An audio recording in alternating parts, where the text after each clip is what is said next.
Selamat datang kembali di Gajah Berkokok. Teman-teman, dalam kesempatan kali ini Gajah Berkokok ingin menyampaikan sesuatu yang sangat fundamental juga ya bagi para kontributor di Shutterstock, khususnya umumnya di Microstock. Jadi ada dua hal yang sangat penting, sangat mendasar harus dimiliki oleh seorang kontributor Shutterstock yang kalau tidak punya ini, maka sebaiknya jangan bermain di Shutterstock karena akan membuat Anda menjadi kecewa. Nah, apakah dua hal mendasar ini? Mari kita bahas.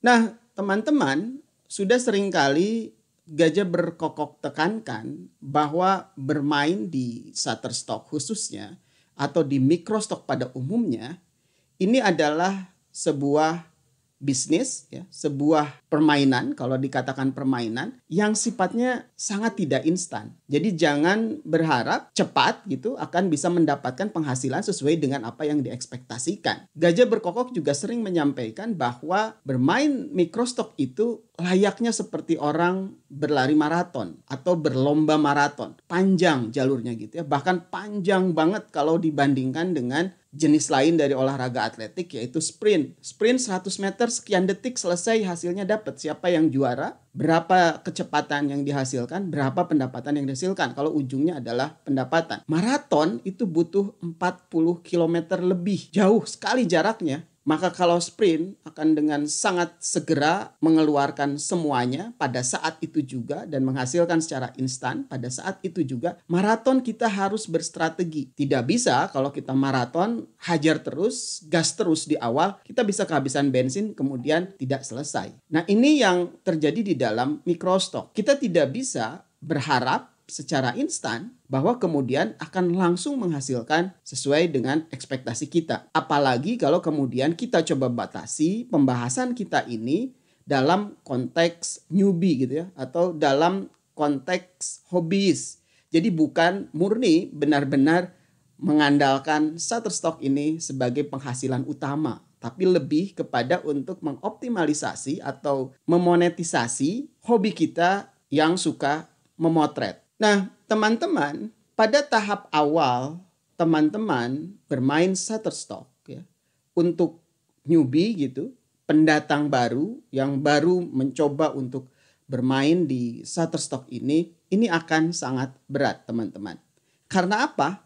Ya, karena nature atau sifat dasar dari Shutterstock ini adalah bisnis yang beranjak dari sesuatu yang kecil, maka dia disebut Microstock. Jadi bisnis dengan nilai-nilai yang kecil, bukan nilai besar. Jadi kalau pada tahap awal, teman-teman jangan pernah berekspektasi, berharap bahwa Microstock ini, khususnya untuk teman-teman yang hobiis tadi ya, bukan benar-benar Microstock ini atau Shutterstock ini dijadikan bisnis utama untuk menopang kehidupan sehari-hari, maka sulit bagi teman-teman untuk menyandarkan Microstock ini sebagai penghasilan utama. Jadi ini adalah penghasilan yang sifatnya sampingan.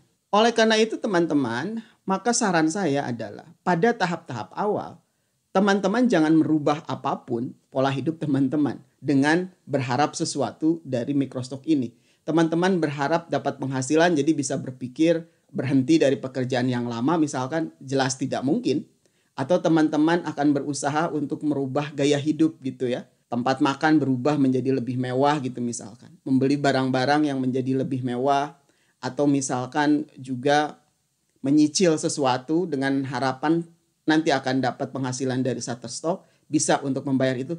Jangan. Jadi saya kira teman-teman mulai bermain Shutterstock. Satu yang harus dijaga adalah jangan merubah apapun. Kecuali teman-teman meluangkan waktu untuk berkarya dan submitting foto-fotonya ke Microstock atau Shutterstock. Itu saja.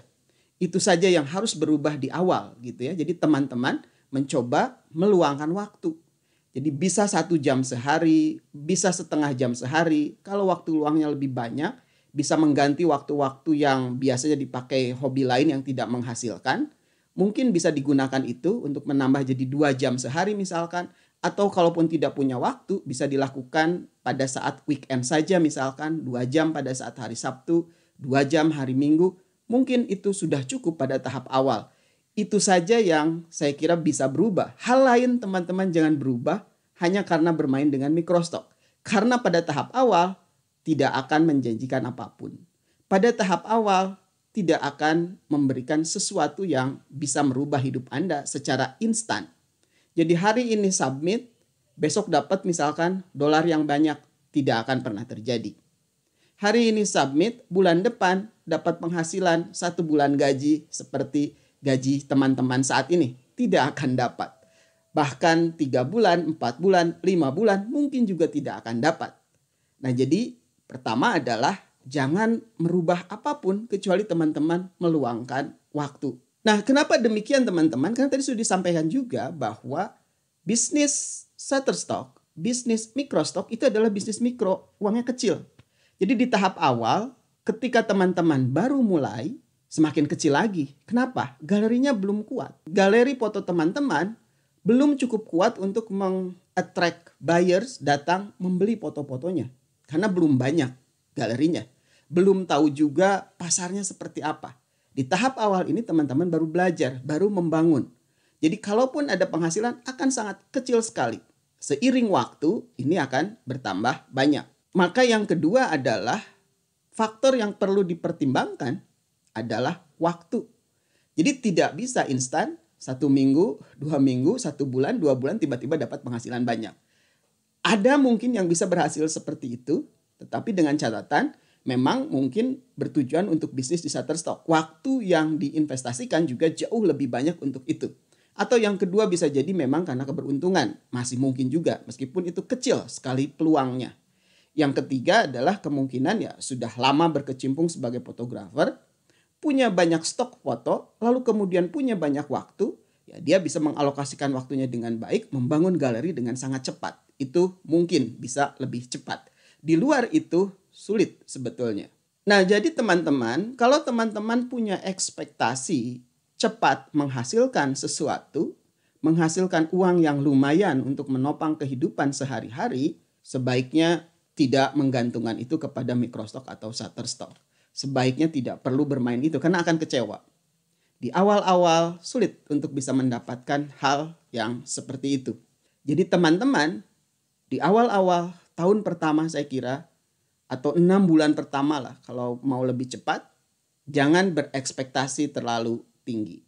Nah, kalau menurut Gajah Berkokok, analoginya Shutterstock ini bisa teman-teman anggap seperti sebuah celengan. Celengan yang teman-teman isi ketika waktu kecil misalkan ya, ketika masih SD gitu. Teman-teman diberi sebuah celengan oleh orang tua teman-teman. Lalu kemudian menyimpannya di suatu tempat. Dan teman-teman mengisi itu dari uang-uang receh sisa-sisa gitu ya. Dikasih uang jajan 2.000 rupiah misalkan. Tersisa 500 rupiah ya 500 rupiah itu yang masuk ke dalam celengan itu. Lebaran ada yang ngasih angpau. Ada yang ngasih uang lebih. Dimasukkan ke dalam celengan itu. Satu saat ada yang nyuruh melakukan apa. Dapat uang sebagai hadiah. Masukin ke dalam celengan itu. Nah, Shutterstock seperti itu. Anggaplah seperti celengan yang lebih baik lagi, lupakan apa yang sudah didapatkan di celengan itu. Jadi, jadikan dia celengan, tapi teman-teman lupakan punya celengan itu. Anggaplah tidak ada gitu. Nah, apa yang masuk setiap hari dari Shutterstock, entah itu $0,5, entah itu $2, entah itu $3, lupakan saja pada tahap-tahap awal. Jangan berpikir ada uangnya, simpan aja gitu ya. Jadikan dia tadi seperti celengan yang dilupakan. Nah, pada saat tertentu teman-teman ingat lalu membuka, ada sesuatu yang ada nilainya. Itu barangkali teman-teman. Nah, tetapi teman-teman, kita lupakan celengan itu ada isinya. Tetapi jangan pernah lupa untuk selalu mengisi. Jadi tadi setiap ada kelebihan uang sisa, teman-teman isi celengan itu. Setiap ada orang yang ngasih, ada lebihnya dipakai jajan sebagian, recehnya masukin ke dalam celengan itu. Dalam konteks ini, yang teman-teman jangan lupa itu adalah jangan lupa untuk terus menabungnya ya. Jangan lupa terus berkarya dan submit. Tapi lupakan berapa dapatnya. Sama ya tadi. Lupakan berapa isi di dalam celengan itu, tapi jangan lupa untuk terus mengisi celengan itu. Lupakan berapa banyak yang sudah didapat dari Shutterstock, tetapi jangan lupa terus berkarya mengembangkan galeri teman-teman. Pada saatnya akan terkumpul sesuatu yang bisa dimanfaatkan dari celengan tersebut, dari account Shutterstock atau Microstock yang dimiliki oleh teman-teman tersebut. Nah, teman-teman, lebih lanjut, isi celengan itu akan sangat tergantung seberapa besar upaya kita tadi menabung. Seberapa besar kita disiplin menyisihkan uang dan mengisi celengan tersebut. Dalam konteks Microstock dan Shutterstock, celengan yang didapat, isi nilai akun yang didapat akan sangat tergantung seberapa disiplin teman-teman menyisihkan waktu tadi, seberapa disiplin teman-teman berkarya, seberapa disiplin teman-teman konsisten mensubmit foto teman-teman ke dalam galerinya. Itu yang akan menentukan besar atau kecilnya isi celengan yang teman-teman miliki. Besar dan kecilnya isi account Shutterstock atau Microstock yang teman-teman miliki. Nah, untuk itu, maka dua hal inilah yang harus dimiliki oleh seorang kontributor Shutterstock, terutama pada tahap-tahap awal tadi. Apa itu? Yang pertama adalah sabar. Kalau tidak sabar, selesai ya. Kalau tidak sabar, kecewa. Kalau tidak sabar, kesel. Kalau tidak sabar, maka akan segera menutup akunnya. Nggak ada hasilnya. Celengan ini nggak penuh-penuh, langsung aja dibongkar gitu, dibuka, ambil uangnya meskipun hanya sedikit, dan kemudian kecewa. Itu yang akan terjadi. Jadi harus sabar. Tidak bisa berharap besok, minggu depan, bulan depan, bahkan 3 bulan ke depan juga belum tentu teman-teman bisa pay out. Yang kedua adalah konsisten. Konsisten ini adalah untuk mempersingkat waktu sebetulnya ya. Sampai pada titik teman-teman bisa menikmati hasil dari isi celengan tadi. Jadi dengan konsisten menyisihkan, konsisten atau tadi disiplin ya, mengisi celengan tersebut dari setiap selisih atau uang yang berhasil teman-teman sisihkan, maka akan cepat terisi celengan itu. Sama halnya dengan ini. Teman-teman konsisten berkarya, konsisten mensubmit, maka akan semakin cepat juga ada pundi-pundi yang masuk ke dalam rekening atau ke dalam account Microstock atau Shutterstock yang teman-teman miliki. Jadi dua hal ini yang harus dimiliki oleh seorang kontributor Shutterstock atau Microstock pada umumnya pada tahap-tahap awal, terutama untuk yang berangkat dari hobiis, yang berangkat bahwa ini adalah upaya sampingan untuk mendapatkan penghasilan yang lain. Nah, kalau tidak memiliki dua hal ini, wassalam, tidak akan pernah bisa berhasil. Jadi ini yang menurut saya sangat fundamental dalam membangun bisnis atau bermain-main di Shutterstock sehingga bisa dinikmati. At least bisa dinikmati. Nah, pada tahapnya nanti teman-teman akan ada saatnya teman-teman bisa menikmati itu. Dengan sabar dan konsisten, suatu saat nanti ketemu. Ada pada titik balik setiap bulan mungkin teman-teman bisa pay out. Entah berapa lama, ini kembali kepada usaha teman-teman untuk bisa konsisten itu tadi. Menariknya dari Shutterstock dan Microstock, positifnya ya, bahwa bisnis ini adalah bisnis yang real. Jadi benar-benar ada, bukan sesuatu yang halusinasi gitu ya, atau sesuatu yang sifatnya mimpi. Ini mungkin real banget gitu. Nah, kenapa juga real banget tadi ya, karena memang nilainya kecil gitu. Jadi kalau yang berjanji akan mendapatkan nilai besar dalam waktu cepat dan sebagainya, justru itu yang jangan dipercaya. Nah, Shutterstock ini adalah ya bisnis seperti biasanya. Besar kecilnya pendapatan ditentukan oleh konsistensi kita berkarya itu tadi. Semakin konsisten maka semakin besar kemungkinan penghasilan yang kita dapat. Nah, menariknya Shutterstock ini bisa dimasuki oleh semua orang pada tahap awal. Jadi siapapun bisa berbisnis Shutterstock, bahkan hampir tanpa modal. Ya minimal adalah punya HP lah gitu ya. Modalnya adalah punya HP yang bisa dipakai untuk memotret, resolusinya lebih dari 4 megapiksel. Selain itu, tidak ada yang lain. Semua orang bisa masuk di Shutterstock. Nah, karena mudah itu, maka kemudian hasilnya kecil di awal gitu. Tetapi seiring dengan upaya yang dilakukan, meningkatkan kualitas foto, meningkatkan kedisiplinan untuk terus membangun portofolio, membangun galeri, maka penghasilan ini bisa meningkat. Kuncinya kembali lagi, satu sabar, di awal jangan cepat putus asa, jangan cepat menyerah, jangan cepat kecewa. Yang kedua adalah konsisten. Disiplin meningkatkan kualitas diri, kualitas karya, kualitas galeri, sehingga kemudian akan menjadi galeri yang seksi untuk dilihat para pembeli. Galeri yang menjajakan foto-foto yang memang layak dibeli oleh para buyer. Galeri yang mempunyai foto-foto yang dicari oleh para pembeli. Itu yang harus dicari. Kuncinya kembali lagi, sabar dan konsisten. Maka kesimpulannya adalah jangan pernah bermain Shutterstock kalau tidak memiliki sabar dan konsisten.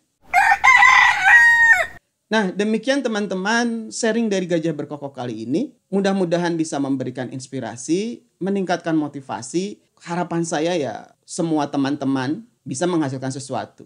Kita bisa sama-sama sejahtera gitu ya, sama-sama mendapatkan sesuatu untuk kehidupan kita yang lebih baik. Demikian barangkali teman-teman, terima kasih atas perhatiannya. Jika berkenan yang belum subscribe, silahkan subscribe. Pijit juga tombol like dan share, mudah-mudahan bisa terus memberikan manfaat. Salam Gajah Berkokok.